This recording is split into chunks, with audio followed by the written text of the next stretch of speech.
नमस्कार दोस्तों आपका अपने YouTube channel RP digital India बहुत बहुत स्वागत है। दोस्तों, सांसद एन.के. प्रेमचंद्रन जी ने EPS 95 पेंशन धारकों का मुद्दा रखा, ESIC का मुद्दा रखा और जो ये पेंशनर काफ़ी दिन से अपना आंदोलन कर रहे हैं इसके बारे में सरकार को हिदायत दी।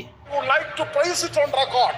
So, for one example is Employees Pension Scheme 1995. Immediately after the BJP government came to power on 1/9/2014, and also regarding the ESI benefit. So, ESI benefit also, most of the workers now, it is beyond the purview of the ESI medical benefit scheme. Why? Because the ceiling limit is 21,000 rupees. Most of the workers are above the ceiling limit. We want to say that always now we are going to 2024 elections. Sorry, now wherever you go, you can see the Modi's guarantees. Sir, your slogan always BJP is taking the slogan Sabka Saath, Sabka Vikas, Sabka Vishwas, Sabka Prayas.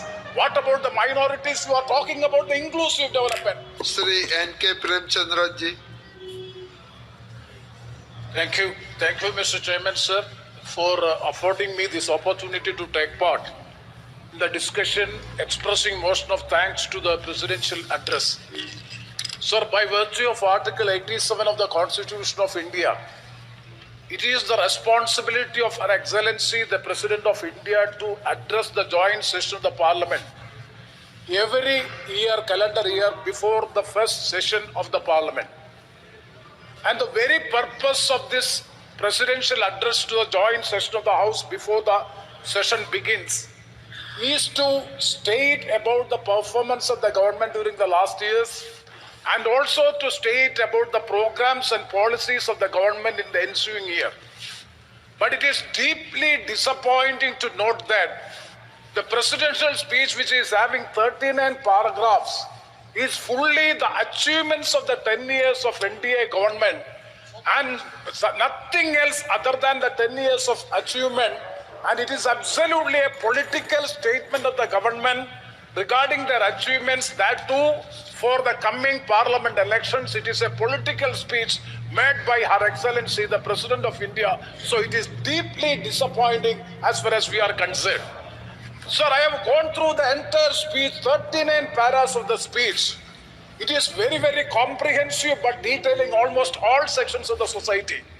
But you may kindly see scheduled caste, scheduled tribe, OBCs, and also economically weaker sections of the society. Every people have been addressed in the presidential address. But it is quite unfortunate to note that, disappointing to note that, not even a single word about the minorities in the country. Not even a mention in the presidential speech regarding the affairs or regarding the things which the NDA government has done for the last 10 years as far as these minorities are concerned. Sir, your slogan always, BJP is taking the slogan Sabka Saath, Sabka Vikas, Sabka Vishwas, Sabka Prayas. What about the minorities? You are talking about the inclusive development. Where is the development of the minorities and the affairs of the minorities? It is quite unfortunate, not even a word mentioned in the presidential speech. 10 years of achievement, not even a single word or a single sentence in the presidential speech regarding the minorities. Sir, the second point is regarding the labor. Another area by which the total omission of the word and as far as the state of affairs of the labor.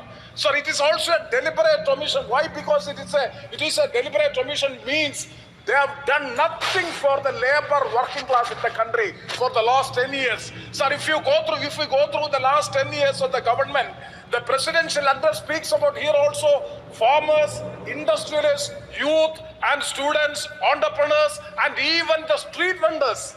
There is address is there. What about the labor, sir? I think that I would like to place it on record.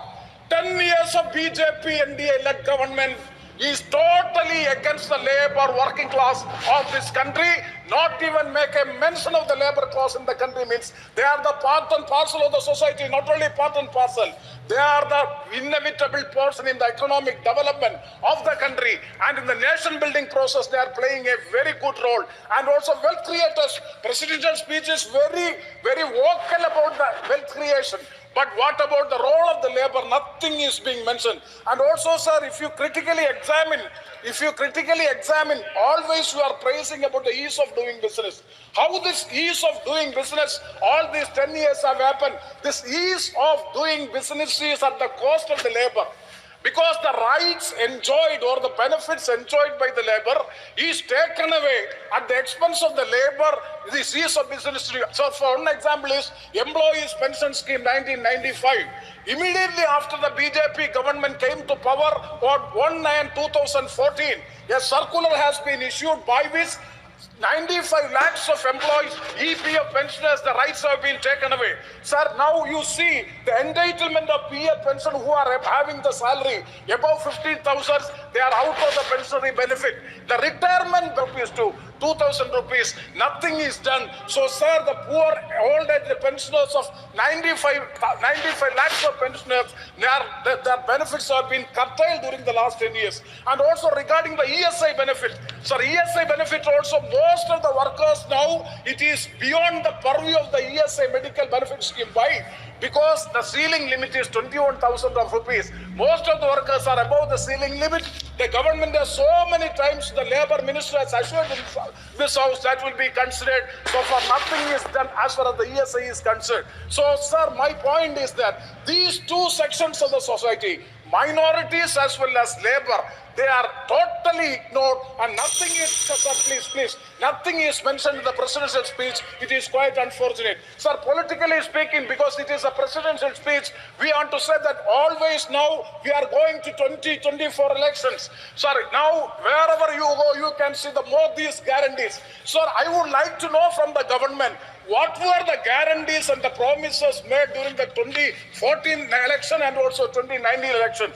So we'll bring back the money which is stacked in foreign countries, the black money is stacked in foreign countries, and every household will be given 15 lakh rupees in the account. Where is it? Sir, there was a 2 crores of employment every year. Where is it? Sir, an exponential growth of unemployment rate is in the country. Sir, petrol, diesel price will be brought back to 50 rupees per liter, and cooking gas price will be brought down to 320. Sir, let me conclude this point. And sir, farmers' income will be doubled by 2022, and the housing for all, drinking water for all. These are all promises, nothing in practice. So my point is, sir, and also, sir, one minute I will conclude. Also, the secular democratic fabric of the country is under big threat.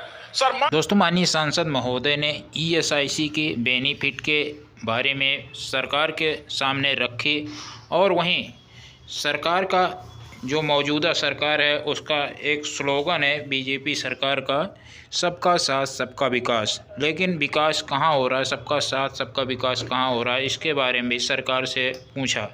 माननीय Modi ji guarantee लेते हैं, लेकिन 2 बार EPS 95 pension धारकों ने माननीय प्रधानमंत्री जी से मुलाकात की। उन्होंने आश्वासन दिया कि हम आपका काम करेंगे, बहुत जल्द करेंगे, लेकिन इन EPS 95 पेंशन धारकों का अभी तक कोई काम नहीं हुआ। एनके प्रेमचंद्रन जी ने कई बार संसद में EPS 95 पेंशन धारकों के मुद्दे को उठाया है और अभी भी उठा रहे हैं। दोस्तों, ये बहुत खुशखबरी की बात है कि हमारे सांसद संसद में इस EPS 95 पेंशन धारकों के मुद्दे को उठा रहे हैं। थी लेटेस्ट अपडेट। दोस्तों, जानकारी पसंद आए तो वीडियो को लाइक करेंगे, चैनल पर नए चैनल सब्सक्राइब कर लेंगे। मिलते हैं नेक्स्ट वीडियो में, के लिए धन्यवाद। जय हिंद।